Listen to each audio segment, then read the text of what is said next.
آج تو انہوں نے باقاعدہ شیشیاں سامنے رکھی ہوئی ہیں کچھ سمجھانے کے لیے. میرا خیال ہے کچھ اس کی بھی ضرورت ہے دہرائی کی بھی ساتھ ساتھ, کیونکہ بہت سے نام اجنبی ہیں اور عموماً مجھ سے بعد میں لوگوں نے ذکر کیا ہے کہ پتہ نہیں لگتا نام تھا کیا. تو آہستہ آہستہ جذب ہوں گے, بیٹھتے بیٹھتے بیٹھیں گے دماغوں میں. اس لیے کبھی کبھی بلکہ جتنا ہو سکے بار بار ان کا ذکر چلنا چاہیے. جو پہلے پڑھایا تھا اس کا مختصر ذکر ایک دفعہ پھر کر دیا, یادداشت تازہ ہوتی چلی جائے گی.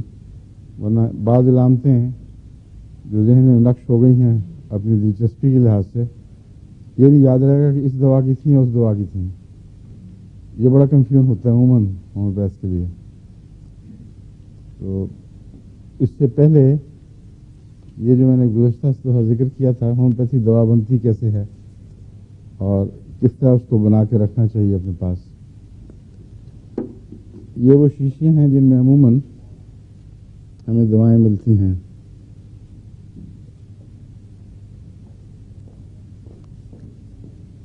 اس طرح اس میں قطرہ ٹپکایا جا سکتا ہے. انہوں نے ایک ہی نمونے کی رکھی ہیں, یہ مختلف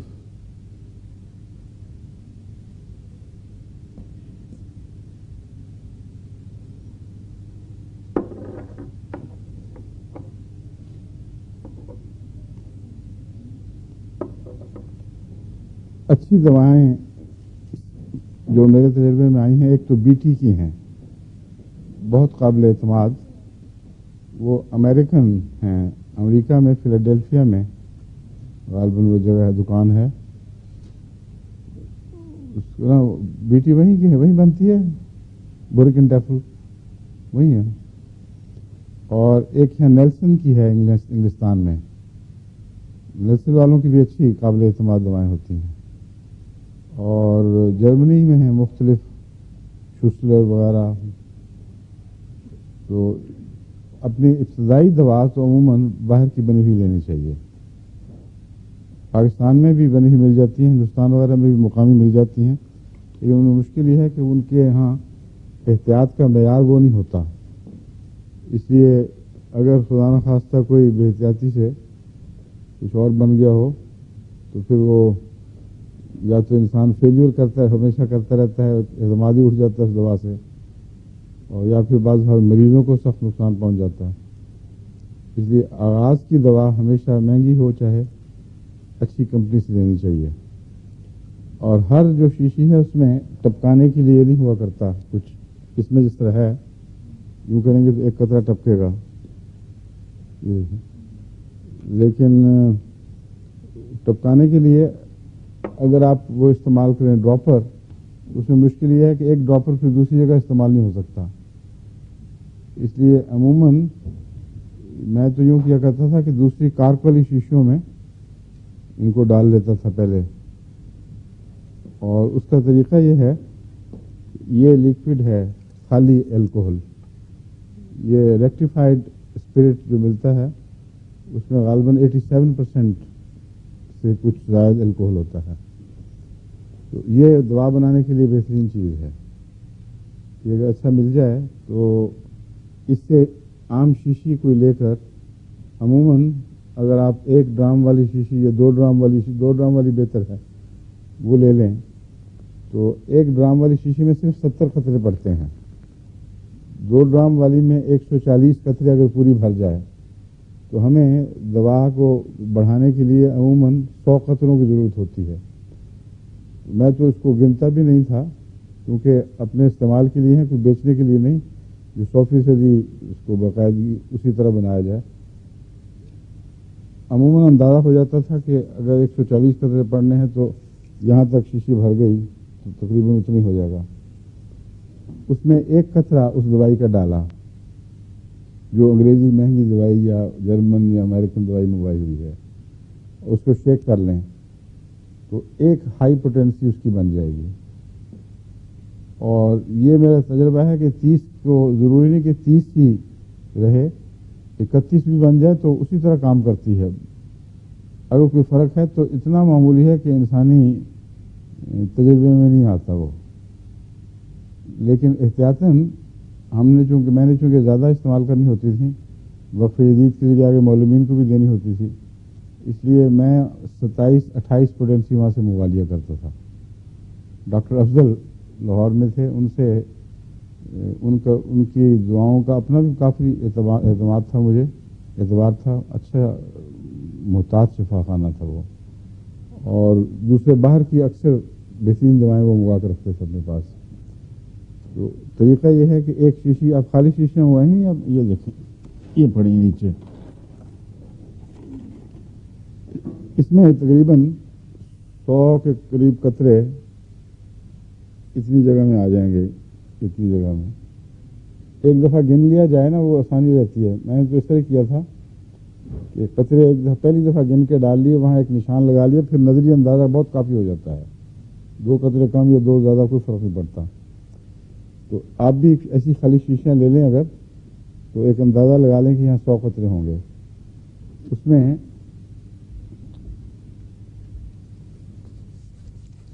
اگر 29 پوٹینسی آپ کے پاس ہو مثلاً، تو اس سے 100 دفعہ آپ 30 پوٹینسی بنا سکتے ہیں۔ ہر قطرے پر 99 قطرے یا 100 قطرے دوسرے ایڈ کریں تو آپ کو ایک زائد پوٹینسی مل جائے گی۔ اس لیے اگر 30 کو سٹک کرنا ہو، 30 ہی بنانی ہو، تو 29 پوٹینسی خریدنی چاہیے۔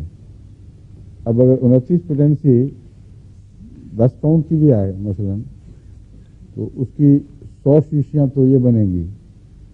اور دوسرا طریقہ یہ ہے کہ ہر دفعہ جب اس میں سے قطرہ نکالیں تو ایک آدھ قطرہ ڈال کے پھر اس کو پورا کر لیا کریں، تو اس کی پوٹینسی 1/100 کم ہوگی صرف، اور رفتہ رفتہ اسی سے اگر آپ بڑھاتے چلے جائیں تو جو دوسرے ہومیوپیتھ ہیں ان کو اعتراض ہوگا، مگر میں نے تو اس طرح ہی کی ہوئی ہے ہومیوپیتھی ربا میں، اور کبھی بھی دوا فیل نہیں کرتی تھی۔ جس کا اندازہ تھا کہ یہ کام دکھائے گی وہ ضرور دکھاتی تھی، اس لیے اس میں اتنے نخرے کرنے نہیں چاہیے۔ اس میں پہلی دوا جو بنی ہوئی ہے وہ بہت اہم ہے، وہ میں نے دیکھا ہے بعض دفعہ پاکستان میں دوسری جگہوں سے آتی تھیں تو لگتا تھا کہ یہ دوا میں کچھ نقص ہے، اس کو چھوڑ دیا، اصل دوائی پرانی منگوائی تو وہ کام دکھا دیتی تھی۔ تو ایک دفعہ صحیح دوائی آ جائے اور خود آپ احتیاط سے بنائیں تو پھر مشکل کام نہیں ہے، اسی دوا کو 20 سال تک چلا سکتے ہیں آپ۔ ڈاکٹر کینٹ یہ لکھتے ہیں کہ ہومیوپیتھک دوا ایک دفعہ چاہے میٹھے میں بھی ڈال کے بنا دی جائے تو 100 سال میں بھی خراب نہیں ہوتی، صرف شرط یہ ہے کہ اس کو دھوپ میں نہ رکھا جائے۔ ڈائریکٹ دھوپ کی ریڈیشن اس پر کچھ اثر انداز ہوتی ہے ان کے خیال میں۔ میں نے اس کا تجربہ تو نہیں کیا، لیکن ہمیشہ احتیاط کی ہے کہ دھوپ میں دوا نہ کھولی جائے، مگر کیا ہوتا ہے میں نہیں جانتا کیوں ایسا ہوتا ہے۔ احتیاط میں کوئی حرج بھی نہیں، عام روشنی میں کوئی حرج نہیں، براہ راست دھوپ کی شعائیں اس پر نہ پڑیں۔ تو ایک قطرہ 100 قطروں میں ملا دیں، اس کو یوں 2 جھٹکے دیں تو ہومیوپیتھی کی پوٹینسی تیار ہے، اور وہ سال ہر سال تک اسی خرچ پہ چلا سکتے ہیں۔ وہاں صرف یہ دقت ہوتی تھی، گرمی چونکہ بہت تھی، بس ڈھکنا ذرا سا بھی ڈھیلا رہ جائے تو اڑ جایا کرتی تھی دوا۔ ایک دفعہ خشک ہو جائے تو پھر نہیں اس کو اس میں بنانا، وہ لکوڈ فارم میں ضروری ہے پہلا اس کا حصہ۔ خشک کے ساتھ اگر کچھ چمٹا ہوئے تو ہمیں علم نہیں کیا تھا، لیکن خشک شیشی کو دوبارہ تازہ کرنے کی کوشش نہ کریں، اس میں کچھ نہ کچھ پہلے موجود ہونا چاہیے۔ اب یہ شیشی ہے، اس میں آپ کو ڈال کے دوا بنا کے دکھاتا ہوں۔ دوا بنانے سے پہلے لازم ہے اس پر ایک چٹ لگائیں اور جو دوا آپ نے بنانی ہے اس کا نام لکھیں، اور جو پوٹینسی بنے گی اس پر اس کا نام لکھیں، اور یہ نہ خیال کریں کہ مجھے یاد ہی ہے بس میں ابھی 2-3 رکھتا ہوں پھر میں اس کو ٹھیک کر لوں گا۔ ہمیشہ اس سے کنفیوژن پیدا ہو جاتا ہے اور انسان بھول جاتا ہے، اور دواؤں میں بہت احتیاط کی ضرورت ہے۔ دوا شیشی میں منتقل کرنے سے پہلے شیشی کے اوپر اس دوا کا پورا نام صاف ستھرا لکھا ہونا چاہیے۔ اس کے لیے بعض دفعہ چٹیں ملتی ہیں ایسی ہومیوپیتھوں سے جو آپ چسپاں کر دیں اس کے اوپر سب کچھ لگا ہوتا ہے، لیکن شیشے پر چسپاں ہونے والی چٹیں اور ہیں اور پلاسٹک پر چسپاں ہونے والی اور ہیں. اس لیے آپ کو پلاسٹک کے لیے پلاسٹک والی چٹیں چاہیے. عام سریش کی جو چٹیں ہیں وہ بعض دفعہ اکھڑ جاتی ہیں، تو ایسا آج کل مادہ یہاں بہت مل جاتا ہے. انگلستان میں تو بہت سہولت ہے، پلاسٹک کے اوپر پلاسٹک سے چسپاں ہونے والی چٹیں موجود ہوتی ہیں. وہ لگا دیں پہلے، اس کے اوپر لکھیں اور پوٹینسی کا نمبر، پھر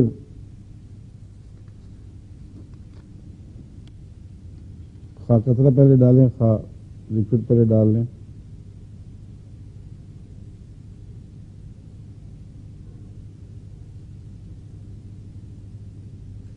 یہ اندازہ 100 قطرے.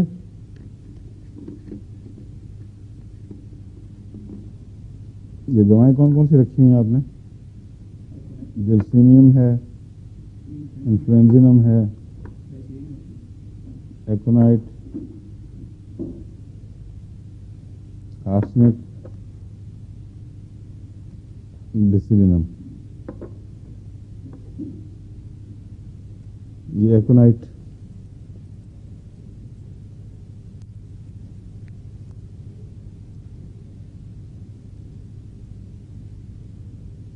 ایک قطرہ میری انگلی پہ پڑ گیا، ایک اس پہ.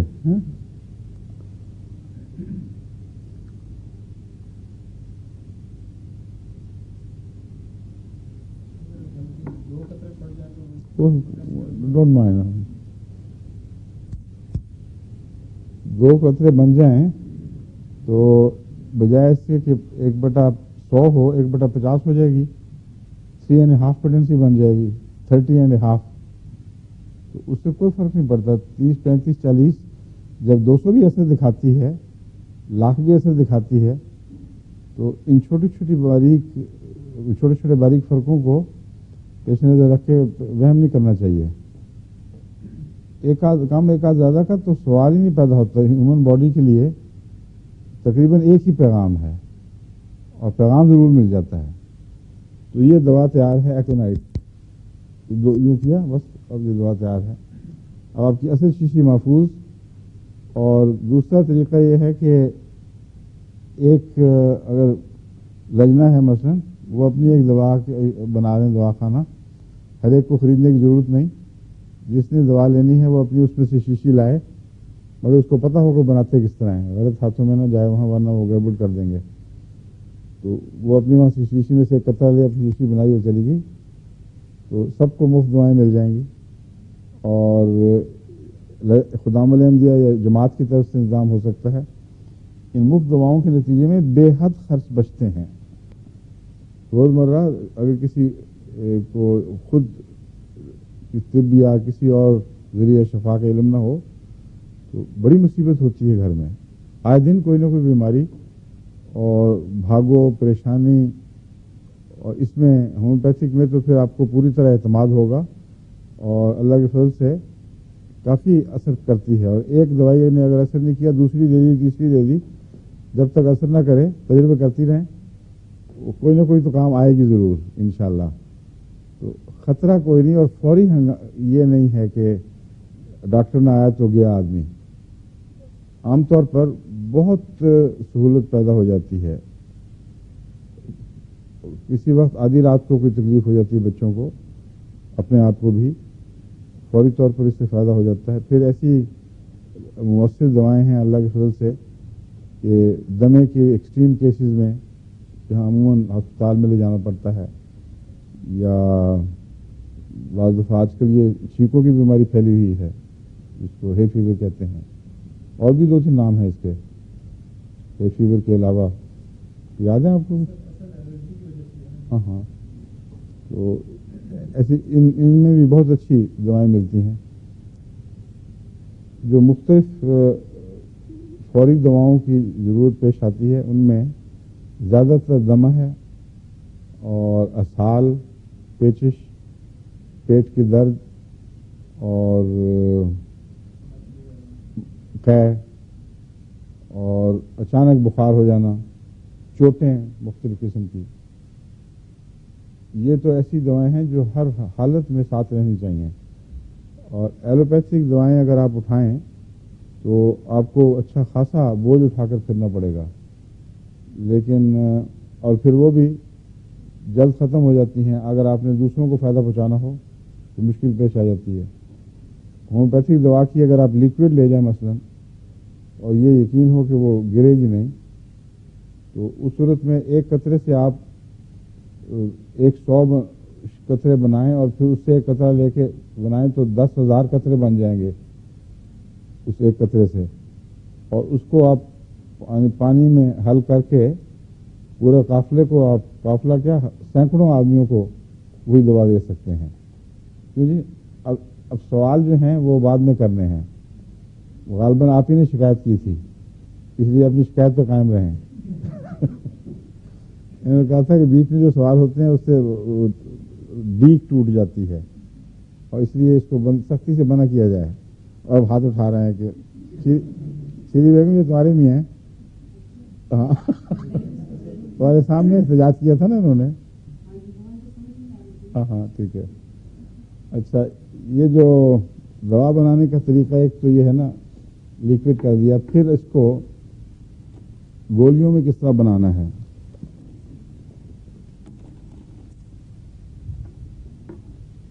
کہاں گیا ہے میرا کنائٹ؟ یہ ہے۔ اب یہ دیکھیں، یہ گولیاں پہلے سے ڈال کے رکھی ہیں، اس میں چھوٹی چھوٹی گولیاں،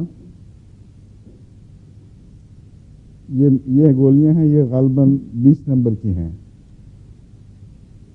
جتنی چھوٹا نمبر ہو اتنی گولیاں چھوٹی ہوتی چلی جاتی ہیں شاید، یا جو بھی صورت ہو، مجھے اب یاد نہیں رہا پورا۔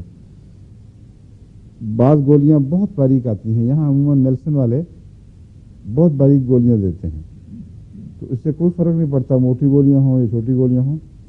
اگر سفر میں جانا ہو تو چھوٹی بہتر رہتی ہیں کہ ان کی ڈسپینسیشن آسان ہے۔ تھوڑی سی چند گولیاں بھی دے دیں تو بہت سارے مریض اس میں بھگت سکتے ہیں، اس لیے عام طور پر ہم یہ استعمال کرتے ہیں سائز گولیوں کا۔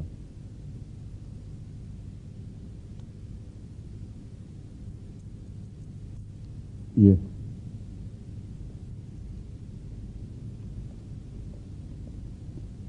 اب اس کو دوا بنانا ہو تو یہ دوا یوں بنے گی۔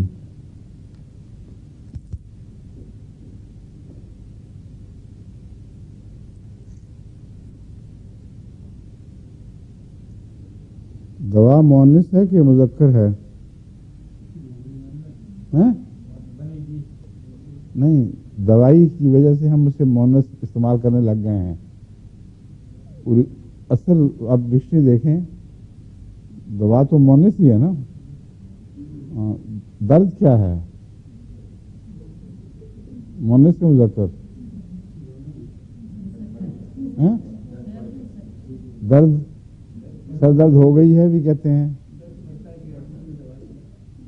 درد بڑھتا گیا، یہ کہاں سے شعر آپ نے لیا ہے؟ میں نے تو نہیں کبھی سنا۔ درد بڑھتا گیا یوں جو ہے کیا؟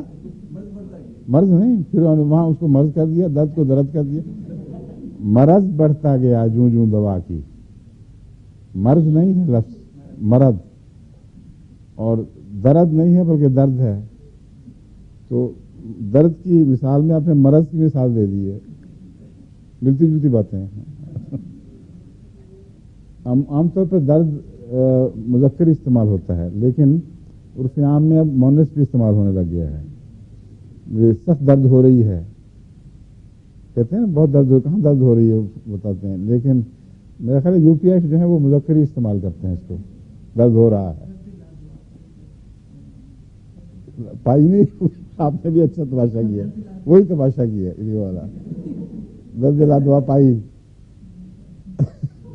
اس سے طبیعت نے زیست کا مزہ پایا، درد کی دوا پائی، درد لا دوا پایا۔ دوا جو ہے وہ مؤنث ہے اور درد جو ہے وہ مذکر ہے، ٹھیک ہے؟ آپ کے لیے کمپلیمنٹ ہے عورتوں کے لیے کہ درد مذکر ہے اور دوا مؤنث ہے، ٹھیک ہے؟ کیا؟ ہاں ہاں، وہ علاج یہاں سے ہوتے ہیں۔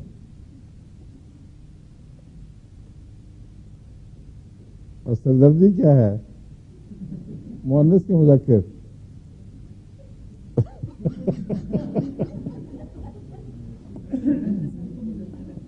اچھا یہ ہے دوا بنانے کا طریقہ. گولیوں میں ڈال دیا جائے. عام طور پر ہومیوپیتھ جنہوں نے زیادہ پڑھا ہوا ہے وہ کہتے ہیں ان سب گولیوں کو پہلے کاغذ پہ ڈالو, اس پہ خشک کرو, اور پھر خشک کرنے کے بعد دوبارہ شیشوں میں ڈالو. اور وہ کہتے ہیں کہ اگر اس کے اندر نمی رہے تو ارد گرد کی چیزیں چوستی ہے, اور اس طرح اس میں اور چیزیں بھی شامل ہو سکتی ہیں. اگر ایسے توہمات میں پڑھیں تو جو اس کاغذ پہ ڈالتے ہیں اس پہ جتنی دوا اس میں ہے اس سے لاکھوں گنا زیادہ دوسری چیزیں موجود ہیں. آپ جھاڑ پونچھ کے صاف کر لیں, کاغذ کی اپنی کیمیائی مادے ہیں جن سے کاغذ بنا ہے وہ اس کے اندر موجود رہتے ہیں. پھر ہوا میں سے گزرے گی, وہاں گرے گی, اور جب تک وہ خشک ہو اس وقت تک اور چیزیں گرد گرد اس پہ بیٹھتا رہے گا. اس لیے سارے وہم ہیں. میں تو عام طور پر اتنی بڑی شیشی میں 7 قطرے تقریباً ڈال دیا کرتا تھا. اس کو شیک کر لیا, ایک دفعہ بھیگ گئی تو تھوڑا سا بھیگی رہے تو حرج نہیں, بلکہ مریض کو زیادہ یقین ہوتا ہے کہ مجھے دوائی مل رہی ہے, اور کچھ دیر کے بعد خشک ہو جاتی ہے تو ٹھیک رہتی ہے. جو 6X والی دوائیں ہیں یہ ہیں وہ 6X 12X 3X بھی آتی ہیں. اس کا سسٹم یہ ہے کہ یہ ہر دفعہ 1/10 حصہ ڈائلیوٹ ہو جاتی ہے. یہ جو جس کو ہم ہومیوپیتھ دوا کہتے ہیں وہ سی پوٹینسی میں عموماً رائج ہو گئی ہے. یعنی سی کا مطلب یہ ہے 100واں حصہ, اور ایکس کا مطلب ہے 10واں حصہ, اور ڈی بھی 10ویں حصے کو ہی کہتے ہیں. تو عموماً عام طور پر یہ دیکھا گیا ہے کہ یہاں چونکہ ہومیوپیتھ پوچھتے ہیں بعض دفعہ اسٹورز کہ ڈی چاہیے کہ سی چاہیے کہ ایکس چاہیے, تو جو نئے نئے ہیں ان کو بہت کنفیوژن پیدا ہو جاتا ہے. ہم جب نسخہ لکھ کے بھیجتے ہیں تو جرمنی وغیرہ سے کئی دفعہ سوال آیا ہے کہ یہاں ڈی کی ملی ہے, یہاں فلاں کی ملی, اب کیا کریں. تو اس لیے اچھی طرح سمجھا دیتا ہوں کہ ڈی سی ایکس وغیرہ کا فرق کیا ہے. یہ جو پرانا طریق ہے حروف میں اعداد کو لکھنے کا, یہ غالباً رومن ہے. یہ ڈی 10 کا نمائندہ ہے, سی 100 کا ہے, ایم 1000 کا ہے, اور ایل 40 کا ہوتا ہے شاید. ہاں 50 کا, اچھا ایل 50 کا, اور 20 کا کیا ہے؟ کوئی بھی نہیں. اچھا ہاں وہ تو خیر, مگر سنگل نمائندہ کوئی نہیں. ٹھیک ہے. ہمیں ہومیوپیتھی میں جو ضرورت پیش آتی ہے وہ یہ سمجھنے کی ہے کہ ڈی اور سی اور ایم عموماً دعائیں ان کے اندر ہی رکھی جاتی ہیں, اور جب ہم پوٹینسیوں کا نمبر بتاتے ہیں تو سی کو نہیں استعمال کرتے. یہ نہیں لکھتے کہ سی کے ذریعے 100 پوٹینسی ہے. سی صرف اس غرض سے استعمال ہو رہی ہے یہ بتانے کے لیے کہ 100 قطرے لیے تھے اور 1 قطرہ ڈالا تھا, یہ 1 پوٹینسی بنی ہے, سی نہیں بنی. پھر 100 لیں اور پھر 1 ڈالیں تو 2 پوٹینسی بنے گی. پھر 100 لیں اور پھر 1 قطرہ ڈالیں تو 3 پوٹینسی بنے گی. تو سی کا مطلب یہاں صرف یہ ہے کہ دوا بنانے کا طریق کیا تھا, کتنے قطروں میں 1 قطرہ ڈالا گیا تو دوا کا محلول بنا. اس طریق پر لفظ سی کو یاد رکھ لیں کہ یہ جب لکھا ہو تو اس کا ہرگز یہ مطلب نہیں ہوتا کہ 100 پوٹینسی ہے. اس کا مطلب صرف اتنا ہے کہ 100 ہر دفعہ 1 پوٹینسی بنانے کے لیے 100 قطرے ڈال کر اس میں 1 قطرہ دوا کا ڈالا گیا. لیکن جب ہم سی ایم لکھتے ہیں تو وہاں مراد 1,00,000 طاقت ہے. اس لیے عموماً جب 1,00,000 طاقت میں دوائی دی جائے تو سی ایم لکھ دیتے ہیں. جو نئے لوگ ہیں ان کے لیے بڑا کنفیوژن پیدا ہو جاتا ہے سی ایم سے کیا مراد ہے. تو جب سی ایم اکٹھا لکھا ہو تو اس سے مراد 1,00,000 طاقت ہے. جب خالی ایم لکھا ہو تو اس سے مراد 1,000 کی طاقت ہے. اور 200 کو عموماً 200 ہی لکھتے ہیں. لکھنے والے ایک رواج چل پڑا ہے, 1000 کو ایم لکھ دیتے ہیں, 1,00,000 کو سی ایم, اور بیچ کے جتنے نمبر ہیں ان کو اسی طرح لکھتے ہیں. یا بعض دفعہ یہ لکھ دیتے ہیں 1 ایم 10 ایم 10 ایم بھی لکھ دیتے ہیں. تو وہاں ایم پوٹینسی بنانے کے طریق کا مظہر نہیں بلکہ پوٹینسی کے عدد کا مظہر ہے. ایم کا مطلب ہے 1000 طاقت, سی ایم کا مطلب ہے 1,00,000 طاقت, 2 ایم کا مطلب ہے 2000 طاقت, 1 ایم 1000. اور جب سی خالی ہو تو خالی سی 100 کے لیے نہیں لکھا جاتا, کنفیوژن اس سے پیدا ہوتا ہے. سی کے ساتھ ہمیشہ ایم ملا کے لکھیں گے. یہاں یورپ میں جو مختلف دواخانے ہیں ان میں سی اور ڈی لکھنے کا رواج ہے, خصوصاً جرمنی میں. اس لیے میں سمجھا رہا ہوں کہ وہاں کے جو ہمارے ہومیوپیتھ ہیں وہ بار بار پھر خط لکھ کے مجھ سے وضاحتیں مانگتے ہیں, ان کو ایک دفعہ پتہ لگ جائے. جرمن دواخانے جب کہتے ہیں سی میں چاہیے تو مراد ان کی یہ نہیں ہوتی کہ 100 طاقت, ان کی مراد یہ ہوتی ہے کہ 100 طریقے دوا بنانے کے طریق کے لحاظ سے ہر ڈیلیوشن 100 حصہ ڈیلیوشن ہوئی ہے یا کم و بیش. اگر وہ پوچھتے ہیں تمہیں 100 چاہیے یا سی چاہیے یا ڈی چاہیے, ڈی کا مطلب ہے 10واں حصہ, اور عموماً وہ سی اور ڈی کے اندر ہی رہتے ہیں. اس لیے وہاں پہلے لکھا ہوگا ڈی, پھر 100 یا 200, سی 30 100 200. تو وہ سی اس جگہ جیسا کہ بیان کیا میں نے آپ کو دوائی بنانے کا طریق, اور ڈی بھی دوائی بنانے کا طریق ہے. ہومیوپیتھ میں ایک شاخ ہے جس کا نام بایو کیمسٹری ہے. اس شاخ میں بالعموم آغاز 10ویں حصے سے ہوتا ہے اور اسی کو اکثر جگہ اسٹک کرتے ہیں. اگر 100 میں چلا جائے دوا بنانے کا طریق تو اسی دوا کا نام ہومیوپیتھک دوا بن جاتا ہے. اس کا طریقہ یہ ہے کہ ایک ٹکیا اگر کسی زہر کی لی ہے اس میں 10 ٹکیاں میٹھے کی ڈالیں اسی سائز یا وزن کی, ان کو اچھی طرح پیستے رہیں یہاں تک کہ یقین ہو جائے کہ وہ یکجان ہو گئی ہے اور اصل زہر کا ہر ذرہ اس کے ذرات میں برابر تقسیم ہو گیا ہے. اس کے بعد اس میں سے ایک ٹکیا اگر ٹکیا بنا لیں یا ایک حصہ لے لیں اور اس کو دوبارہ 10 حصے اور میٹھا ڈال کر پھر اسی طرح گھوٹیں اور پیستے رہیں تو اس سے 2x بن جائے گی. پہلی کا نام ہے 1x, دوسری کا نام ہے 2x. x کا مطلب بھی 10 ہے لیکن x استعمال ہوتا ہے بایوکیمک دواؤں کے طریق کے متعلق, اور ڈی عام طور پر ہومیوپیتھک طریق کی دواؤں پر استعمال ہوتا ہے. تو ٹکیوں والی دواؤں میں ہمیشہ آپ کو ایکس ملے گا, 1x 2x 3x 6x, اور بعض دفعہ یہ 30x تک بھی چلی جاتی ہے. میں نے تو عام طور پر 6x ہی استعمال کی ہیں, زیادہ استعمال کرنے کی ضرورت نہیں آئی. 12x بھی ہو جاتی ہے. جب زیادہ اوپر جانا ہو تو میں اسی دوا کا ہومیوپیتھک طریق کا بنایا ہوا محلول استعمال کرتا ہوں بجائے اس کے کہ ایکسیز میں رہوں. لیکن بعض لوگوں کو جو بایو کیمسٹری کے جنون ہوتا ہے غیر معمولی, بعض ڈاکٹروں کا خیال ہے کہ ہر مرض کا علاج بایو کیمسٹری سے ہو سکتی ہے. انہوں نے اس پہ چھوٹی چھوٹی کتابیں بھی لکھی ہوئی ہیں. آج کل یہاں بوٹس وغیرہ میں بھی بایو کیمسٹری کی کتابیں ملنے لگ گئی ہیں اور چھوٹے چھوٹے کتابچے بھی. بایو کیمسٹری کا طریق, اس کا دوا بنانے کا طریق تو بتا چکا ہوں, باقی کچھ باتیں بایو کیمسٹری کے متعلق کہتا ہوں. بایو کیمسٹری کو 12 ٹیشو ریمیڈی بھی کہا جاتا ہے, اور 12 ٹیشو سے مراد وہ 12 نمکیات ہیں جو انسانی خون میں موجود ہیں, اور ان کے بغیر انسانی خون کا اور انسانی صحت کا توازن قائم نہیں ہو سکتا. ان کا ایک توازن اللہ تعالیٰ نے خون کے اندر قائم فرما دیا ہے. وہ توازن قائم رہنا انتہائی ضروری ہے.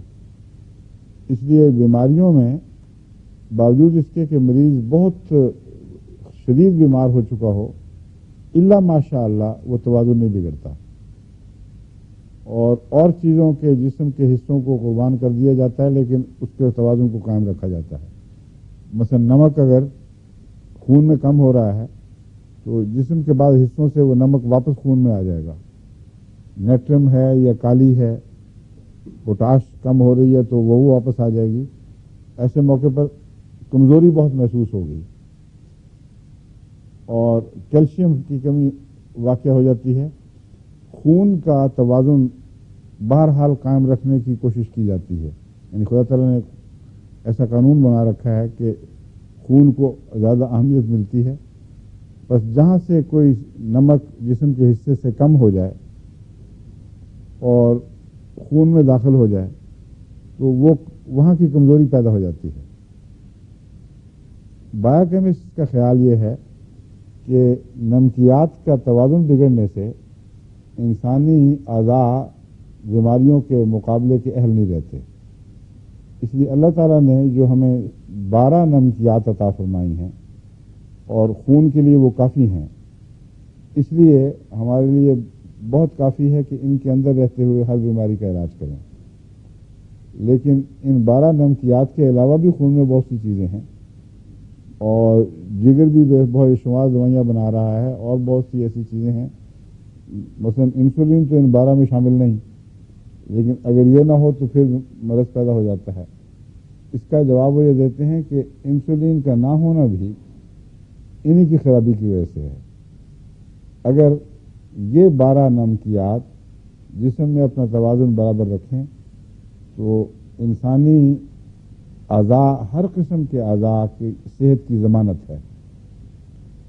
اگر ان میں توازن بگڑے تو پھر خرابی ہوتی ہے، لیکن واقعہ یہ ہے کہ عام بیماریوں میں دیکھا جائے ان کا توازن نہیں بگڑتا، جب توازن بگڑے تو عموماً موت کا اعلان ہوتا ہے، اور جب مریض اپنے مرض الموت میں مبتلا ہو کے موت کے قریب پہنچتا ہے پھر یہ نظام بگڑ جاتا ہے، پھر ڈاکٹر جو مرضی کر لیں پھر خون کے توازن کو قائم نہیں رکھ سکتے اور پھر کوئی دوا کام نہیں کرتی۔ اس لیے وہ ان کی بات میں کچھ وزن ضرور ہے، لیکن یہ دعویٰ کر لینا کہ اس کے سوا کوئی دوائیں نہیں ہیں یہ غلط بات ہے، اور بہت ہی بڑی مصیبت گلے سہرنے والی بات ہے کہ ان 12 کے اندر ہی رہنا ہے، جبکہ معلوم ہے کہ دوسری دوائیں بہت اچھا اثر دکھاتی ہیں، ہر بیماری کے ساتھ تعلق رکھنے والی دوائیں موجود ہیں۔ اس لیے روزمرہ کے لیے ان دواؤں کا استعمال کرنا کوئی حرج نہیں اور سفر میں عموماً فائدہ دیتی ہیں، لیکن اب کسی کو چوٹ لگی ہے مثلا تو وہ ڈھونڈتا رہے 12 ٹیسو میں سے کون سی چیز ہے جو چوٹ کے لیے مفید ہوگی، کچھ نہیں ملے گا اس کو۔ فیرم فاس ہوگی کہ جو ابتدائی طور پر ایکونائٹ کا بدل سمجھا جاتا ہے، جیسا ایکونائٹ ہے نا ہر بیماری کے آغاز میں دے دو، فیرم فاس بھی ہر بیماری کے آغاز میں دے دیتے ہیں، مگر ہاں نہیں، اس کو 12 ٹیسو ریمیڈی کہا جاتا ہے۔ سالٹ نہیں، 12 سالٹس، جب سالٹس کہیں گے 12 سالٹس کہیں گے، مگر ہومیوپیتھی میں جو اصطلاح ہے وہ ہے یا بایو کیمسٹری یا 12 ٹیسو، اس کو ٹیسو کہتے ہیں، تو اس لیے میں اس ٹیسو استعمال کر رہا ہوں۔ تو بہرحال یہ ایک زبردستی کی پابندی اپنے اوپر عائد کرنے والی بات ہے جو بڑی مصیبت ڈال دیتی ہے، اس لیے کھلا ذہن رکھ کر چلنا چاہیے، جہاں سے شفا مل جائے۔ 12 کے اندر رہنا ضروری نہیں ہے، مگر اگر ان سے کوئی چیز ایسی، یعنی ان میں سے کوئی ایسی چیز ہو جو کسی معین بیماری میں اچھا اثر دکھاتی ہے تو ضرور استعمال کریں۔ جس طرح میں نے ذیابیطس کے لیے آپ کو بتایا تھا وہ یہ 12 ٹیسو کے اندر ہی ہے، یعنی 12 نمکیات کے اندر رہتے ہوئے ذیابیطس کا ایک اچھا علاج ممکن ہے، مگر بعض دفعہ بالکل کوئی اثر نہیں دکھاتی یہ دوا۔ مثلا میں نے آپ کو بتایا تھا کہ الکیریا فاس، کالی فاس، نیکٹرم فاس، یہ 3 دوائیں 6x میں، اور نیٹرم سلف اگر 200 میں دے دی جائے تو وہ بھی اسی اچھا اثر دکھاتی ہے، لیکن بعض ہومیوپیتھ اس کو بھی 6x میں استعمال کرتے ہیں۔ تو یہ چاروں 6X میں استعمال کی جائیں، کیلکیریا فاس، کالی فاس، نیٹرم فاس اور نیٹرم سلف، تو کہتے ہیں کہ اس میں ضابطس کے جو محرکات ہیں یا موجبات ہیں ان پر بھی اثر انداز ہوتی ہیں دوائیں، اور ان کے جو بعض نتائج ہیں بعض بیماریوں کے ان پر بھی اثر انداز ہوتی ہیں۔ اس پہلو سے انہوں نے عموماً تقسیم کی ہوئی ہے۔ کہتے ہیں نیٹرم سلف کا تعلق لیور سے بہت ہے، اور جگر کی اصلاح ہو اگر تو پینکریاز کی بھی اصلاح ہوتی ہے، اور پینکریاز کی صحت جگر پر منحصر ہے۔ اس لیے چونکہ نیٹرم سلف کا تعلق جگر سے ہے، اس لیے مستقل بنیادی علاج کے طور پر نیٹرم سلف اس میں شامل کی گئی ہے۔ خون میں اگر شوگر زیادہ ہو تو اس کا نیٹرم فاس سے تعلق ہے۔ اس لیے بلڈ شوگر کے لیے پہلی دوا جو اس کے بایو کیمسٹ کے ذہن میں آئے گی وہ نیٹرم فاس ہے، سوڈیم فاسفیٹ۔ تو یہ دوا دینے سے کہتے ہیں خون کی شوگر کافی گر جاتی ہے۔ کیلکیریا فاس معدے کے علاج کے لیے، جس کا پھر اس سے آگے تعلق ہے، اور عمومی انتڑیوں کے علاج کے لیے مفید ہے۔ اس کا آنکھوں پر بھی اثر ہوتا ہے، لیکن مثلاً خاص طور پر جب گلوکوما ہو، جس کو کالا موتیا کہتے ہیں، تو بالعموم جلسینیم 200 کے علاوہ کیلکیریا فاس بہت مفید ہوتی ہے اس میں۔ تو متفرق اثرات اس کے چاروں طرف پھیلے ہوئے ہیں، یہ تجربے سے ان کے علم میں آئے ہیں، لیکن کیلکیریا فاس بھی شوگر کی دواؤں میں شامل ہے۔ اور آخری ہے کالی فاس۔ کالی فاس تو عام اعصابی طاقت کے لیے بہترین دوا ہے۔ اس کو تو آپ روزمرہ کے طور پر ایک قسم کی وٹامن کے طور پر استعمال کر سکتے ہیں۔ بچوں کو بات بھول جائے، اعصابی تھکاوٹ ہو، اس میں کالی فاس بہت مفید ہے۔ کالی فاس کے ساتھ اگر میک فاس ملا دی جائے تو اسپیزمز جو پیدا ہوتے ہیں، تناؤ اور کھچاؤ اور اس کے تشنجی کیفیات، جن کو سردی سے تکلیف ہوتی ہے اور گرمی سے آرام آتا ہو، ان میں میگنیشیا فاس بہترین ہے۔ میگنیشیا فاس کے اسپیزم سردی سے بڑھتے ہیں اور گرمی سے ان کو آرام ملتا ہے۔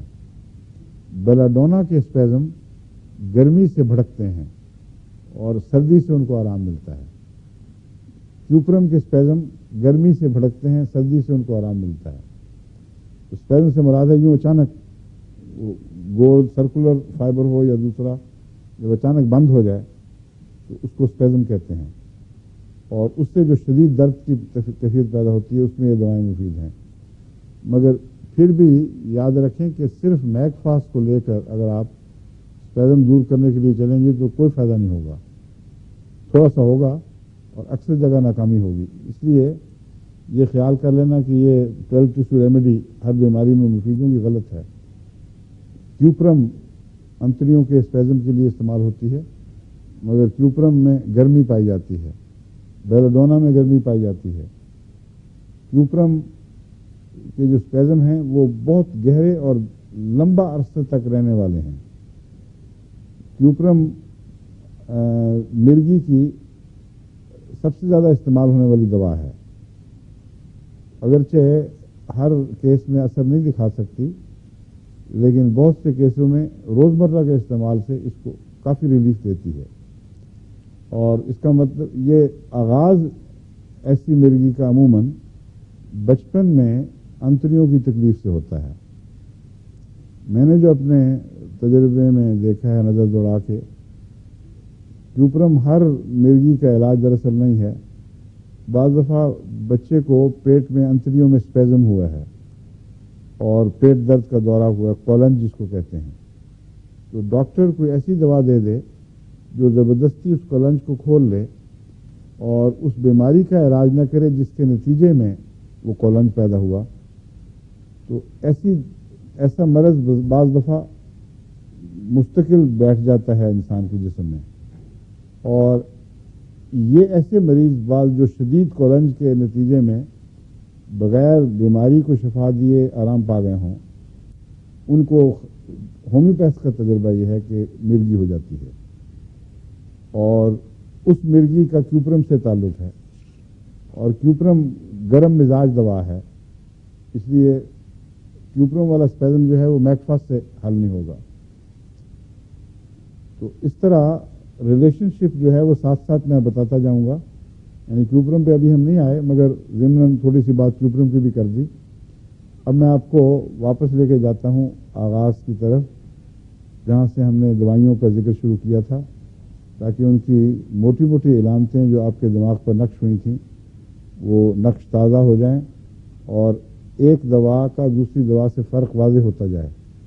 کیونکہ اب جتنا آپ آگے بڑھیں گے ایک ہی جیسی چیزیں بہت سی دواؤں میں دکھائی دیں گی، اور دماغ پر بہت بوجھ پڑ جائے گا کہ یاد آ رہا ہے بس یہ چیز یہاں بھی تھی، وہاں بھی تھی، وہاں بھی تھی، وہاں بھی تھی، تو میں کہاں پہنچوں، کس کو پکڑوں. یہ جو مصیبت ہے یہ ابتدا میں ہر ہومیوپیتھ کے حصے پر آتی ہے اور بڑی مشکل پیدا کرتی ہے. اس لیے میں ان مشکلات سے گزرنے کے بعد جو تجربے حاصل کر چکا ہوں میں آپ کو سمجھانا چاہتا ہوں. آپ کو کوئی ضرورت نہیں اتنی مصیبتوں میں پڑنے کی. اگر آپ شروع میں بعض احتیاطیں کریں تو یہ کام آسان ہو جائے گا. عام طور پر جو ملتی جلتی چیزیں ہیں وہ امراض ہیں، ہر دوسری علامت نہیں ہے. مثلا ذیابیطس کے لیے آپ دوائیں اٹھائیں گے تو 50-60 کی لسٹ ملے گی. اس میں آپ ذیابیطس کے نام سے اگر یاد رکھیں گے تو آپ کہیں گے کہ او یہ فلاں میں بھی تھی ذیابیطس، فلاں میں بھی تھی، فلاں میں بھی تھی، میں کون سی دوا دوں. آپ کے لازم ہے کہ ہر دوا کا مزاج سمجھ کر ہر دفعہ جب وہی بیماریاں کسی اور جگہ پڑیں جو اس دوا میں بھی ملتی ہیں تو ذہن میں یہ سوال اٹھایا کریں کہ ان دونوں میں تفریق کیسے کروں گا، تفریق کیسے کروں گی. اور تفریق کا طریقہ ذہن نشین کر لیں تو پھر آپ کو اس کے بعد کسی دوسری کتاب کے سہارے کی ضرورت نہیں رہے گی. مریض آیا ہے، آپ نے اس کی بیماری دیکھی، اس بیماری کی بہت سی دوائیں آپ کے ذہن میں آئیں گی کہ یہ بھی ہو سکتی ہے، وہ بھی ہو سکتی ہے.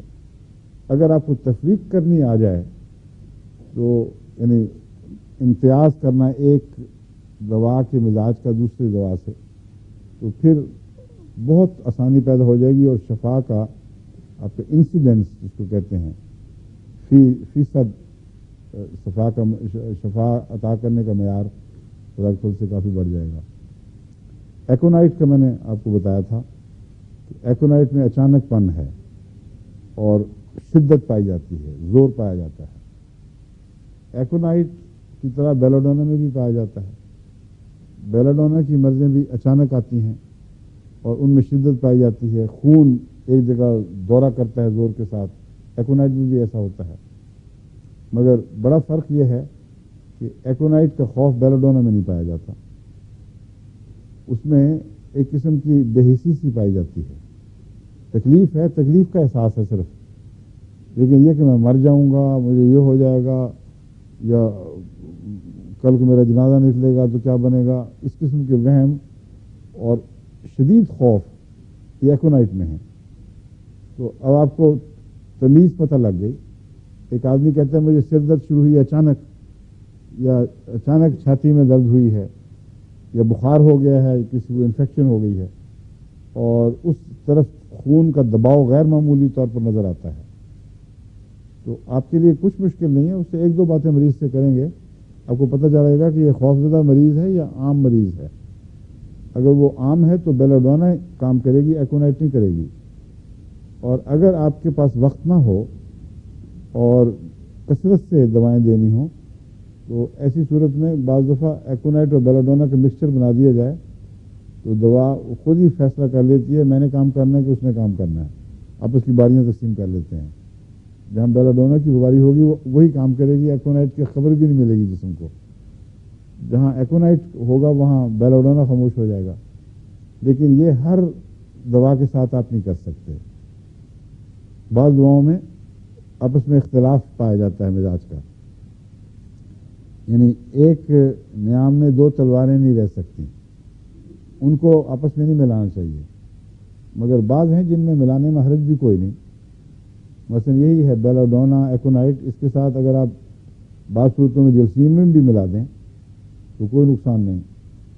اور بعض دفعہ میں نے آرسنک بھی ساتھ ملا کے دیکھا ہے، اس لیے کہ وبا ہے، اس میں کثرت سے لوگ مریض آ رہے ہیں، اب میں کہاں تفریق کرتا پھروں گا، اس لیے وہ چھٹا بنایا ہوا چھوٹا سا یہ دے دیا. لیکن حقیقت یہ ہے کہ اگر ایک دوا مل جائے تو جیسا وہ فائدہ دیتی ہے ویسے چھٹا فائدہ نہیں دیتا. بعض دفعہ مجھے یہ بھی کرنا پڑا کہ 4-5 دوائیں اکٹھی بنا کے دی ہیں مریض کو، فائدہ نہیں ہوا، تو انہی میں سے ایک دوا چنی اور وہ اکیلی دی تو فائدہ ہو گیا. اسی لیے جو چوٹی کے ہومیوپیتھ ڈاکٹر ہیں وہ یہ پسند نہیں کرتے کہ الگ الگ ملا کر دوائیں دی جائیں، مگر اکثر ایسے نصیحت کرنے والے بالآخر مجبور ہو جاتے ہیں کچھ نہ کچھ جمع کرنے پر. اس کی وجہ یہی ہے کہ ہومیوپیتھ اگر پورے ہومیوپیتھی کے تقاضوں کو پورا کر کے علاج کرے گا تو وہ مشکل 10-12 مریض دن میں دیکھ سکے گا. اور چونکہ ہومیوپیتھی کی فیس بھی تھوڑی ہوتی ہے، اس زمانے میں وہ فاقہ کرنے والی بات ہے.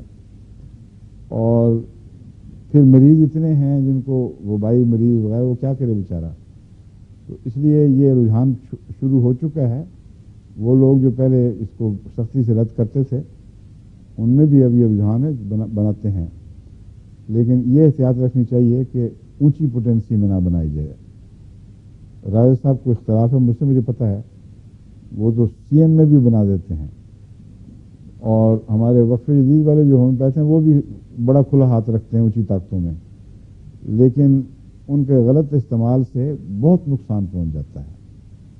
اور بعض دفعہ ایک مرض جو ہے وہ بہت لمبی چل جاتی ہے. اس لیے میں تو اکثر 30 تک ہی رہتا ہوں، یا کبھی 200 تک پہنچ گیا بعض صورتوں میں، زیادہ تر 30 میں، اور 1000 میں یا لاکھ وغیرہ میں جمع نہیں کرتا. ایسا مریض جس کے لیے آپ کو اونچی طاقت میں دوائی دینی ہو، وہ مریض روزمرہ کا مریض ہی نہیں ہے. ایسے مریض تو شاذ آپ کے سامنے آتے ہیں. اگر آپ ان کے لیے بھی وقت نہ دے سکیں اور پہچان نہ سکیں دوا کو، تو آپ کو حق ہی نہیں ہے کہ اتنی اونچی طاقت کی دوا استعمال کریں. ایسی دوائیں بعض دفعہ بہت گہری مرضوں میں استعمال کرنی پڑتی ہیں جہاں موت کا خطرہ درپیش ہوتا ہے. وہاں چھٹے نہیں چلتے، وہاں اگر آپ کی دوا صحیح ہوئی تو کام کرے گی ورنہ نہیں کرے گی. اس لیے ایکونائٹ سے بات چلی تھی، میں دوبارہ آپ کو یاد کرا رہا ہوں. اس کا نمایاں مزاج خوف کا ہے اور اچانک پن کا ہے، اور خشک سردی میں ایکونائٹ خوب پرورش پاتا ہے. اسی کا موسم ہے.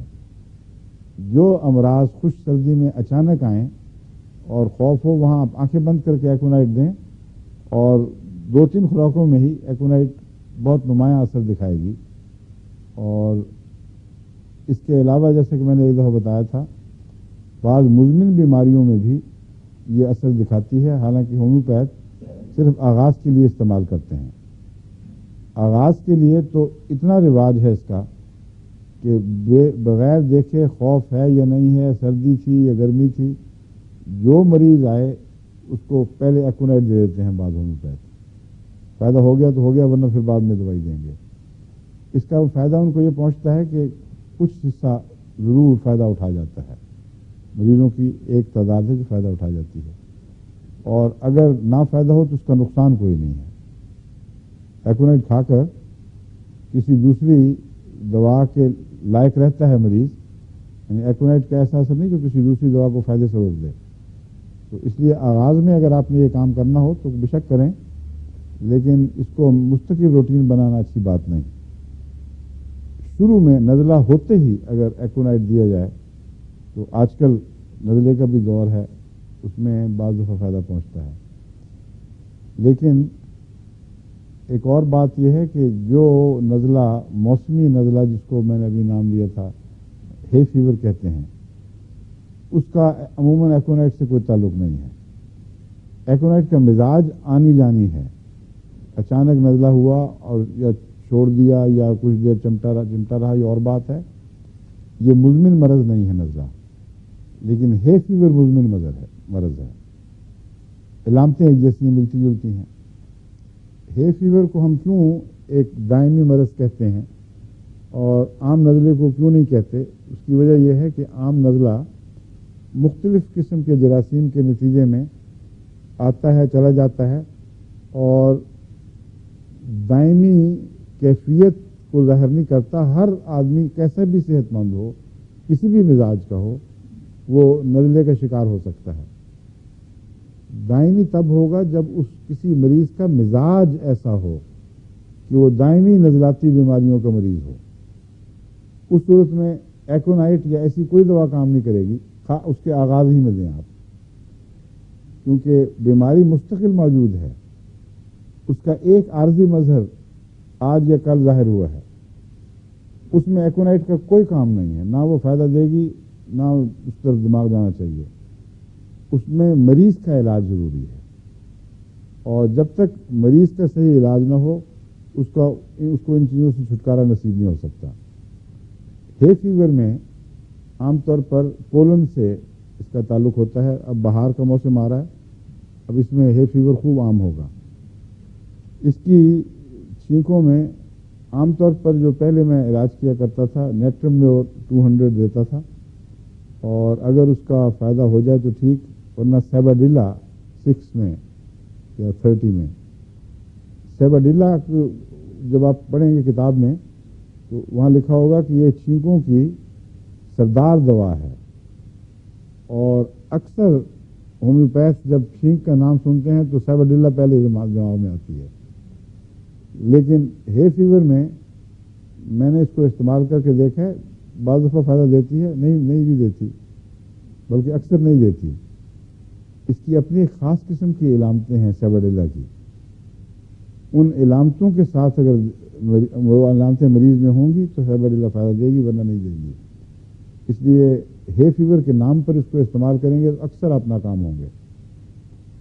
یورپ میں جو ہے فیور چل رہا ہے اس میں ایک دوا ہے جو میں نے اکثر مفید دیکھی ہے، جو غالباً ہے فیور کے ساتھ بیان نہیں کی جاتی، وہ ہے لیکسس. یہ سانپ کے زہر سے تیار کردہ دوا ہے. لیکسس سے چھینکیں نہیں آتی ویسے، یعنی اگر کسی کو لیکسس سانپ نے کاٹا ہو تو اس میں مختلف علامتیں پیدا ہوتی ہیں. مثلا دل پر اس کے حملہ ہوتا ہے، خون بہنے لگ جاتا ہے، اور نیند آتی ہے بہت گہری، اور ایک دفعہ نیند آ جائے تو پھر مریض گیا، پھر وہ سنبھالا نہیں جا سکتا. اس لیے کافی پلاتے ہیں اس کو بار بار کہ کسی طریقے سے یہ جاگا رہے. سانپ کے زہر 2 قسم کے ہیں. ایک وہ ہیں جو اعصاب پہ حملہ کرتے ہیں، اور ان میں چوٹی کا زہر ناجا ہے جو ان سب سانپوں کا سردار سمجھا جاتا ہے. ایک ہے جو خون پر حملہ کرتے ہیں، اور ان میں لیکسس، بوتھراپس وغیرہ اس قسم کی دوائیں ہیں. خون پر حملہ کرنے والے اس طرح حملہ کرتے ہیں جیسے آپ دودھ میں اگر کھٹاس ڈالیں تو دودھ پھٹ جاتا ہے. تو سانپ کے وہ زہر جو بہت ہی ہائیلی کنسنٹریٹڈ پروٹینز پر مشتمل ہوتے ہیں، یہ جب خون میں داخل ہوں کسی کے تو اپنی ذات میں ویسے زہر نہیں ہیں. آپ وہ سانپ کا زہر پورا پی جائیں، اگر آپ کے منہ میں زخم نہیں ہے، انتڑیوں میں زخم نہیں ہے تو کوئی تکلیف نہیں ہوگی. اسی لیے ڈاکٹر کہتے ہیں آپ سانپ کا زہر چوس جائیں، کوئی حرج نہیں. لیکن اگر زخم ہو تو پھر خطرہ ہے. یہ ایسا ہی ہے، آپ کے اندر خون ہے اور خون تو زہر نہیں ہے، لیکن کسی اور کا ایک قطرہ داخل کریں گے، پھر دیکھیں کیا ہوتا ہے. سارا جسم بھڑک اٹھے گا اور اس کے خلاف ایک رد عمل پیدا ہوگا. یہ جو رد عمل ہے یہ اللہ تعالیٰ نے خون کی پاکیزگی اور اس کی حفاظت کے لیے اور نسلوں اور ان کے مزاجوں کی حفاظت کے لیے ایک نظام جاری فرمایا ہوا ہے. اس لیے انسان کا خون بھی صرف یہ بحث نہیں ہے کہ انسانی خون ہے یا جانور کا خون ہے، انسان کا خون بھی انسان کے لیے زہر بن جاتا ہے. بس اگر منہ سے آپ خون کسی کے اندر زخم میں تھوک دیں تو سانپ کا اثر کرے گا وہ. اس لیے سانپ بیچارہ تو بدنام ہے، ہر آدمی کے خون میں یہ زہر موجود ہے. اب جو زہر خون پر حملہ کرتے ہیں وہ اس طرح حملہ کرتے ہیں کہ اس کو دہی بنا دیتے ہیں، اس کا خون پھٹنے لگتا ہے. چھوٹے چھوٹے جس طرح بجلی کا اثر پڑتا ہے انسان کے اوپر کہ سارا خون کرڈ میں تبدیل ہو جاتا ہے، لوتھڑوں میں تبدیل ہو جاتا ہے. بعض زہر ایسے ہیں جو اس کا برعکس یہ اثر دکھاتے ہیں کہ خون میں جمنے کی طاقت ختم ہو جاتی ہے اور وہ ناک اور ہر ایسی جگہ جہاں میوکس میمبرین اور جلدیں ملتی ہیں وہاں سے خون بہنے لگتا ہے، اس کو ناخنوں کے بیچ میں سے پوروں میں سے نکلتا ہے. اور بعض دفعہ خون اس وقت بھی بہتا ہے جب کہ جم رہا ہو. وہ اس طرح کہ جو پنک سا خون نکلے گا وہ نیم خون ہوتا ہے، ورنہ اندر لوتھڑے بن چکے ہوتے ہیں وہ بھی بہہ جاتا ہے. کیونکہ یہ سانپ کے زہر ان جوڑوں پر بھی حملہ کرتے ہیں جہاں دو جلدیں ملتی ہیں. ایک اندرونی جلد کہلاتی ہے، ایک بیرونی. اندرونی جلد کو میوکس میمبرین کہا جاتا ہے. اب ناک کے اندر ایک میمبرین ہے، ایک جلد یہاں دونوں کا ایک کنارہ ہے باریک. ہونٹوں پر بھی آ کے ایک کنارہ ہے جہاں سے اندر اور باہر کا فرق ہوتا ہے. تو عموماً سانپوں کے حملے میں یہاں سے زہر جاری ہوتے ہیں. لیکن سانپ میں چھینکوں کا آپ ذکر نہیں پڑتے. لیکن اس میں ایک اور ذکر ہے جس کی وجہ سے یہ مشابہ ہو جاتا ہے اس کمزوری کے، جس کو ہم الرجی ٹو پولن کہتے ہیں یا ہے فیور کہتے ہیں. وہ یہ ہے کہ سانپ کے اندر موسمیت پائی جاتی ہے اور بعض موسموں میں سانپ کا زہر غیر معمولی اثر دکھاتا ہے. اور بعض دفعہ کسی کو سانپ کاٹا ہو تو جن موسموں سے اس زہر کا تعلق ہے ان موسموں میں وہ دوبارہ پھر جوش دکھاتا ہے. بعض لوگ سمجھتے ہیں کہ ان کو ہر موسم میں وہ سانپ جہاں بھی ہو سانپ ضرور کاٹتا ہے. بعض سانپ ایسے ہیں جو اس لیے وہاں کاٹتے ہیں جا کر کہ اس موسم میں اس سانپ کی خاص بو پیدا ہو جاتی ہے. اور عموماً یہ کاٹنا اس لیے اس وقت ہوتا ہے جب کہ مادہ سانپ نے کسی کو کاٹا ہو اور ہر بہار کے موسم میں یا جو اس کا کوئی خاص موسم ہے اس کے جسم سے کوئی غیر معمولی خوشبو نکلتی ہے جس کو انسان نہیں سمجھتا، دوسرے جانوروں کو نہیں پتہ لگتا، مگر سانپوں کو پتہ لگ جاتا ہے. اس لیے ایسے موقع پر اگر ارد گرد سانپ ہو تو وہ جائے گا اور اس کو کاٹے گا. اور کہتے ہیں اکثر اس کا نقصان نہیں ہوتا. اس کی دو وجوہات ہیں. ایک تو یہ کہ سانپ کاٹنے کی نیت سے اس طرح حملہ نہیں کرتا کہ اس کو کاٹے غصے سے اور پھر اپنے سر کو دانتوں کو کھینچے زور سے. سانپ کے دانت یوں ہوتے ہیں، جب وہ یوں کاٹتا ہے تو کنڈی سی بن جاتی ہے اندر. اگر آپ اس کنڈی کو یوں واپس نکال دیں تو بہت کم زہر اس کے اندر داخل ہوگا. اگر آپ کھینچ کے نکالیں جیسا دانت ٹوٹ جائے تو اس کا دباؤ پڑتا ہے پیچھے تھیلیوں پر تو سارا زہر پنکچر ہو کے اندر چلا جائے گا. اس لیے ان کو سانپ ملائمت سے کاٹتا ہوگا، میرا یہ خیال ہے. یعنی اس طرح غصے کے ساتھ نہیں کاٹتا، اس لیے زہر پھینکتا ہی نہیں ہے اندر. یا دوسری بات یہ کہ الرجی کی ہے نا، سارا نظام ہی یہ سانپ کا زہر کا الرجک ہے. تو ان کو ایک دفعہ سانپ کاٹ چکا ہے، اس کے خلاف جسم رد عمل دکھا چکا ہے، اب وہ سانپ کاٹے بھی تو ان کو الرجی اس کے خلاف نہیں ہوتی. تو یہ چونکہ موسمی ہے اور سانپ کا زہر کا گہرا تعلق ہی الرجی سے ہے، اس لیے اگر ہے فیور میں لیگیسیز کی 1000 خوراک آپ دے دیں رات کے وقت تو بعض دفعہ ایک ہی خوراک سے ہے فیور کی ٹینڈنسی ٹھیک ہو جاتی ہے. جرمن ہومیوپیتھ بھی اس کو استعمال کرتے ہیں، لیکن ان کا کوئی خاص سسٹم ہے، وہ وزن بھی کرتے ہیں اس کا دوائی کا. میں نے تو کبھی پرواہ نہیں کی کہ ایک گولی منہ میں گئی ہے یا 10 یا 50، لیکن شریف خالد صاحب نے مجھے بتایا تھا ایک دفعہ کہ ان کو اس کی تکلیف تھی پرانی الرجی کی، کسی قسم کی دواؤں سے علاج آرام نہیں آیا، ہومیوپیتھ نے بھی زور مار لیا، ایک جرمن ڈاکٹر کے پاس گئے، اس نے لیکسس دی، مگر اس سے پہلے ان کا وزن پوچھا، عمر پوچھی اور کئی، پھر وہ تول کے دی، ایک چھٹانگ لیکسس یا آدھی چھٹانگ لیکسس، اور کہا کہ اکٹھی ایک دفعہ کھا جاؤ. کہتے ہیں وہ اس کے بعد آج تک پھر کبھی تکلیف نہیں ہوئی، ایک بھی چھینک نہیں آئی پھر، یعنی اس بیماری کی چھینک ویسی تو آ جاتی ہوں گی ان کو، یعنی اگر وہ کالی مرچ سونگھ لیں تو چھینک تو آئے گی الرجک چھینک نہیں. میں نے اس لیے آپ کو سمجھایا ہے کہ جب آپ ایسے تجربے دیکھیں تو ان پر غور کیا کریں، وجہ معلوم کریں. یعنی ایک ہومیوپیتھ جو ہے وہ بہت ہی سختی سے علامتیں تلاش کرے گا، جو چھینکوں کی علامت ہوئی تو چھینکیں دوں والی دوائی دوں گا، وہ سیباڈیلا کے اوپر عمر گوا دے گا اور مریض ٹھیک نہیں ہوگا. تو مریض کی جو ظاہری علامتیں ہیں صرف ان کو ہی زیر غور نہیں لانا چاہیے، بلکہ اس کی بنیادی وجوہات دیکھیں. جس کا الرجی سے تعلق ہے کیوں ہے، وہ الرجی کسی خاص موسم میں آتی ہے.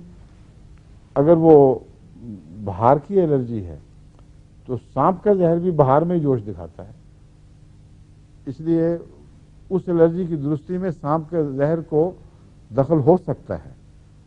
یہ کسی کو خیال آیا ہوگا تو اس نے تجربہ کیا اور یہ دریافت ہو گیا کہ اس کا اثر ہے، لیکن صرف ایک دوا نہیں ہے اثر کرتی، اور بھی بہت سی دوائیں ہیں. بعض دفعہ نیٹرمیور جیسا کہ میں نے بتایا ہے، سوڈیم کلورائڈ جو ٹیبل سالٹ ہے وہ چھینکوں پہ بہت اچھا اثر دکھاتا ہے. اور نیٹرمیور اس کا اینٹیڈوٹ بھی ہے لیکسس کا. لیکسس ہومیوپیتھک میں دی جائے تو اس کا اینٹیڈوٹ بن جاتا ہے نیٹرمیور، اس لیے دونوں کو اکٹھا استعمال نہیں کرتے. باہر الرجی میں آپ کو بہت سی دوائیں ملیں گی، میں مثال اب چند دوائیں آپ کو لکھاتا ہوں، کیونکہ جرمنی سے مجھے ایک دوست نے خط لکھا تھا کہ باقی دوائیں ان کو بعد میں بتائیں، پہلے ہمیں اس کا بتا دیں ہے فیور کا نسخہ، کیونکہ آج کل بہت پھیلا ہوا ہے. تو نسخہ ایسا تو نہیں بتایا جا سکتا کہ سب پر اثر کرے. کچھ دوائیں بتاتا ہوں، ان کا معمولی تعارف کرا دیتا ہوں. ایلیم سیپا ایک دوا ہے جسے ہم پیاس کہتے ہیں. ایلیم سیپا میں بھی بہت چھینکیں آتی ہیں، عورتیں جو پیاس کاٹتی ہیں ان کو پتہ ہے کتنی چھینکیں آتی ہیں، اور لنگر خانوں میں ہم نے دیکھا ہے پانی کے اندر ڈبو کر پیاس کاٹتے ہیں مزدور، اس سے پھر ان کو چھینکیں نہیں آتی، وہ ہوا میں اس کی گیس نہیں اٹھتی. چھینکوں سب واقف ہیں چھینکیں آتی ہیں، مگر اس کی چھینکیں آنکھوں میں سرخی نہیں پیدا کرتی. جب ہومیوپیتھک میں ہم نے ٹرائی کر کے دیکھا ہے اس کو تو پتہ چلا کہ یہ اندر خراش کرتی ہے، یہ بیماری جو پیاز کے زہر سے ملتی ہے. اب میں اس کی بات کر رہا ہوں. چھینکیں آئیں گی لیکن خراش پیدا ہوگی گلے کے اندر اور لنگز میں، بعض دفعہ وہ اس سے ٹانسلز بھی پیدا ہو جاتے ہیں، مگر آنکھیں صاف رہتی ہیں، پانی نکلتا ہے آنکھیں پھر بھی صاف رہتی ہیں، زیادہ سے زیادہ پیازی رنگ ہو جائے گا. لیکن ایک اور دوا ہے یوفریزیا، وہ بھی چھینکوں کی چوٹی کی دواؤں میں داخل ہے، اور نزلے کے علاج میں عموماً ہومیوپیتھ اس کو کثرت سے استعمال کرتے ہیں. لیکن اس کی علامت یہ ہے کہ آنکھوں میں وہ سرخی پیدا کرے گی اور گلے میں خراش نہیں کرتی اتنا. یعنی یہ آنکھوں کے لیے ظالم اور گلے کے لیے نسبتاً مہربان. ایلیم سیپا اس کے برعکس چیز ہے. تو ان دونوں کو بھی پیش نظر رکھ لیں. آج کل جو بیماری پھیلی ہوئی ہے اس میں اگر ایسی چھینکیں ہیں جن میں آنکھوں میں سرخی اور جوش اور تکلیف ہے تو اس میں تو پھر آپ کو یوفریزیا ذہن میں آنی چاہیے. عام طور پر بالعموم لیکسس سے میں نے ذکر کیا ہے 1000 میں اگر آپ دے دیں تو میرا خیال ہے کہ بہت سے کیسز میں نمایاں فائدہ ہوگا. دوسری خوراک فوراً نہیں دینی چاہیے. میں تو عموماً 1 ہفتہ انتظار کے بعد دیتا ہوں، لیکن اگر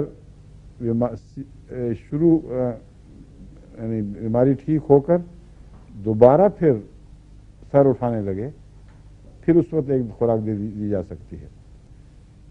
اور اب ایک ہاتھ اٹھ رہا ہے ابھی، 1 منٹ. اب وقت ہو گیا ہے، آج تو وقت بڑی جلدی گزر گیا ہے. کتنے منٹ رہتے ہیں؟ پورا ہو گیا. تو 5-10 منٹ سوالوں کے نہیں دیں گے آپ؟ اچھا دے دیں. آپ شروع کریں. آپ نے کیا سوال کرنا تھا؟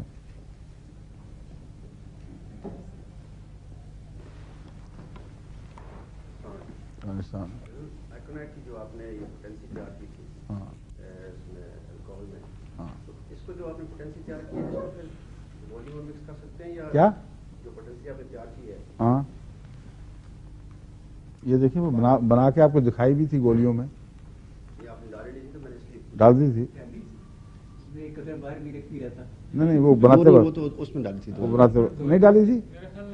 ہاں تو پھر ڈال دیتے ہیں. اچھا وہی یہ پوچھنا تھا. ارادے سے نہیں ہومیوپیتھی بن جاتا، ڈالنا ضروری ہے. ہاں جی ٹھیک اس ہے. کو پھر گولی میں ڈال سکتے ہیں. یہ دیکھیں ابھی آپ کے سامنے ڈال تھوڑا سا پڑ کے کافی ہے. اچھا بہت پوٹینسی تیار ہوئی. ایک دفعہ نمی گولیوں کو پہنچ گئی تو وہ دوا بن گئی. ٹھیک ہے جی. پھر وہ بنی رہتی ہے. ٹھیک ہے یہی آپ نے پوچھنا تھا. یہ پوچھنا تھا. آپ کے پاس ہے کون 30 میں؟ جی ہے جی. اچھا پھر آپ کو ضرورت نہیں. کس کو ضرورت ہے؟ اور ایکونیٹ 30 چاہیے؟ لے لیں. آپ نے پہلے ہاتھ اٹھایا، صدر صاحبہ نے. لے لیں. پھینک دوں؟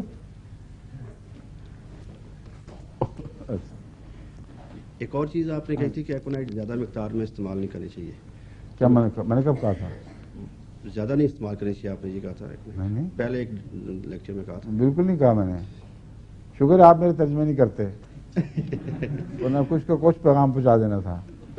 میں نے کہا تھا کہ روزمرہ کے تو آنکھیں بند کر کے نہ کیا کریں. اچھا ایسے ہومیوپیتھ نہ بنے جو ہر بیماری کے شروع میں ایکونائٹ ضرور دے دیتے ہیں. یہ غلط طریقہ ہے.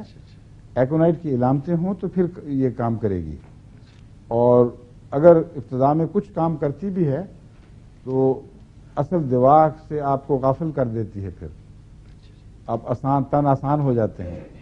اس لیے میں کہہ رہا تھا کہ روٹین کے طور پر استعمال نہ کیا کریں. ان بیماریوں میں جن میں اس کی علامتیں ملتی ہیں ان میں آغاز میں دیں گے تو بہت فائدہ دے گی. آغاز کی جو دوائیں ہیں ان میں ایک اور دوا ہے جو اس سے بھی پہلے کام آتی ہے. وہ اگر شروع میں دے دی جائے تو اس کی کوئی علامتیں نہیں ہیں مگر وہ ہر بیماری سے کچھ تعلق رکھتی ہے. وہ کافور ہے.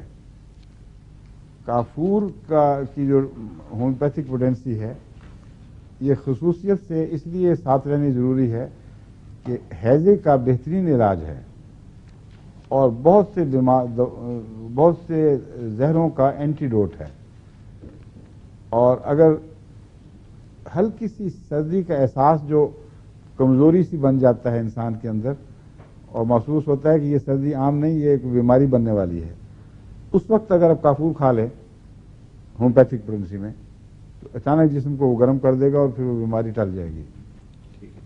اور مگر اس کی بو سے باقی دواؤں کو بچانا چاہیے، کیونکہ اگر کافور کی بو ہو تو دواؤں کو خراب کر دیتا ہے. یہ جو چھینکوں کے لیے ایک بعض کا صبح آتی ہے، بعض کا دوپہر کو شروع جاتی ہے، بعض کا رات کو، اس کے لیے کوئی ایسا ہے؟ یہ مختلف اوقات ہیں. جی جب آپ کو ان سب دواؤں کے متعلق تفصیل سے بتاؤں گا اس وقت پھر میں بتاؤں گا نا ٹائم ہوتا ہے کہ آرسنک کا کون سا وقت ہے. وہ دن کو 12 بجے کے قریب، 12-1 بجے، رات کو بھی 12-1 بجے. نیٹرمیور صبح شروع ہوتی ہے اور دن بھر اس کا اثر دکھاتی ہے، رات کو اس کا زور ٹوٹ جاتا ہے. تو ہر دوا کا اپنا ایک وقت اور اپنا خاص وقت سے گہرا تعلق ہے، مگر وہ بحث اٹھے گی ہر دوا کے ساتھ ساتھ. ایک منٹ ادھر سے آپ کا سوال تھا. ہاں یہ پوچھنا چاہتی ہوں کہ یہ فیور کا ایک تو چھینکوں سے ہوتا ہے، ایک ہوتا ہے صرف آنکھوں سے پانی اور ناک سے پانی بہتا ہے. ہاں مگر آنکھوں سے پانی وہ اگر تو سوزش پیدا کرنے والا ہے تو پھر یوفریزیا ٹرائی کریں، اور اگر وہ بغیر سوزش کے ہے اور گلے میں سوزش ہے تو پھر ایلیم سیپا یعنی پیاز سے بنی ہوئی دوا. ٹھیک ہے. اور اگر اس سے فائدہ نہ ہو تو اور بھی بہت سی دوائیں مگر یہ استعمال کی جا سکتی ہیں شروع میں. آئیے فرمائیے. السلام علیکم حضور. جو نسخہ تیار ہو چکا ہے گولیوں کی صورت میں اس کی ایکسپائری ڈیٹ کیا ہے؟ وہ میں بتا دیا آپ کو کہ 100 سال بھی رہ سکتا ہے. ہاں 100 سال ہو گیا جو گولیوں کی صورت میں. اس کا ہی بتا رہا تھا گولیوں والا. گولیاں ایک دفعہ بن جائیں, کوئی بھی چیز ہومیوپیتھک پوٹینسی میں تبدیل ہو جائے تو وہ پھر ٹھیک اسی طرح رہتی ہے, اس میں کوئی تبدیلی نہیں ہوتی, سوائے اس کے کہ کوئی بیچ میں اور چیزیں ڈال دی جائیں. اپنی شیشے میں محفوظ پڑی ہوئی ہے, کوئی تبدیلی نہیں ہوتی. میں نے دیکھا ہے, میں نے جب شروع میں ہومیوپیتھک کا آغاز کیا تھا تو 10-15 سال بعد تک بھی پرانی دوائیں جو بنائیں اور استعمال نہیں کیں, ضرورت بہت کم آتی ہے بعض دفعہ, تو جب ان کی ضرورت پیش آئی وہ دوائیں وہی دوائیں دیں, فرق پڑتا تھا اس کا اللہ کے فضل سے. سوائے اس کے کہ میں بعض دفعہ صحیح مرض کی تشخیص نہیں کر سکا, مگر دواؤں کا قصور نہیں نکلا.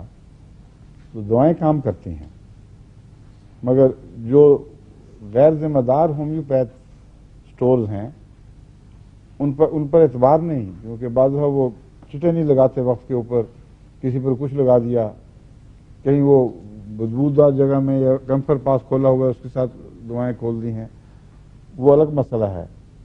پہلی دوا آپ اچھی لیں, مہنگی لینی پڑے. اور جہاں تک سستی دواؤں کا تعلق ہے, اچھی اور سستی, تو بہترین طریقہ یہ ہے کہ انگلستان کی بنی ہوئی دوائیں پاکستان سے منگوائیں, اور جرمنی کی بنی ہوئی دوائیں بھی پاکستان سے منگوائیں. امریکہ کے بھی غالباً یہی فارمولہ ہے, کیونکہ ان ملکوں نے ہیلتھ کے نام پر ان دواؤں پر اتنے زیادہ ٹیکس لگا دیے ہیں کہ اگر دوا کی قیمت 1 پیسہ ہے تو یہ وصول 100 پیسے کرتے ہیں. اور جب یہ دوائیں یہی کارخانے ایکسپورٹ کرتے ہیں تو ان پر لوکل ٹیکسز نہیں لگے ہوتے, اس لیے بہت سستی ایکسپورٹ کرتے ہیں. وہ جتنا مرضی منافع پاکستان میں ڈال لیں, اس کے باوجود جو انگلستان کی بنی ہوئی دوا ہے وہ پاکستان میں بہت زیادہ سستی ہے اور یہاں بہت مہنگی. اس لیے ہماری دوائیں اکثر باہر سے آتی ہیں. جی ہاں 4 پاؤنڈ کی دیتے ہیں. اچھا, اور وہاں کتنے کی ملتی ہے؟ کوئی 40 روپے کی آتی ہے. یہ جو ہاں, کتنا فرق پڑا؟ 4 پاؤنڈ کا ہوا 8 گنا, 7-8 گنا. اس میں سارے ان کی وہ فیسیں ویسیں جو خرچ ہیں پہنچانے کے وہ بھی شامل ہیں, پھر ڈیوٹی وغیرہ اگر کوئی ہو تو پھر منافع اپنے, اس کے باوجود دیکھیں کتنا فرق ہے. جی فرمائیے. میں یہ پوچھنا چاہتی ہوں کہ ہومیوپیتھک دوائیوں کے ساتھ کھانے کی چیزوں کا ہوتا ہے. اب اس پہ اگر بات کیا کریں نا آپ لوگ تو ریکارڈ بھی ہو جائے گی آواز. یہاں آ جائیں. حضور میں پوچھنا چاہتی ہوں کہ میری ایک سہیلی ہے, اس نے ہومیوپیتھک دوائی لی تو اس کے بچے کو انہوں نے کہا کہ گوشت نہ کھائے, مچھی نہ کھائے اس کے ساتھ کھانے کے, تو اس کا افیکٹ ہے؟ پنجابی تھا وہ ہومیوپیتھ ہیں؟ جیسے اس نے مجھے بتایا نا, وہ پنجابی بولتی ہے تو اس نے مجھے بتایا. مچھلی کو مچھی کہا اس نے. یہ بعض ہومیوپیتھ کرتے ہیں اس طرح, میں نے کبھی نہیں کیا اور مجھے تو اس کا کوئی نقصان نہیں ہوا. کیونکہ اس نے مجھ سے اپنے گھر میں بھی دیتے ہیں, کبھی بھی کھانے پینے کا کوئی پرہیز, یہ نہ کھاؤ وہ نہ کھاؤ, کبھی بھی نہیں کیا. بلکہ ایک دفعہ بھائی مبارک نے مجھے وہاں بنگلہ دیش میں, میرے بڑے بھائی ہیں بھائی مبارک جو وکیل اعلیٰ ہوا کرتے تھے تحریک جدید کے, وہاں مذاق میں مجھے کہا تمہیں پیچش ہو گئی ہے, رات دعوت ہے, اس لیے مجھ سے دوائی لے لو پیچش کی اور چھوڑو ہومیوپیتھی, ورنہ تمہاری دعوت جائے گی. اب بڑی زبردست دعوت ہو رہی ہے. وہ مذاق میں چھیڑ چھاڑ کر رہے تھے. تو میں نے ان سے کہا کہ میں نے ایلوپیتھک دوائی نہیں کھانی, ہومیوپیتھک کھاؤں گا, اور آپ کے سامنے مرچیں بھی کھاؤں گا اور مانگ کے اور بھی لوں گا مرچیں.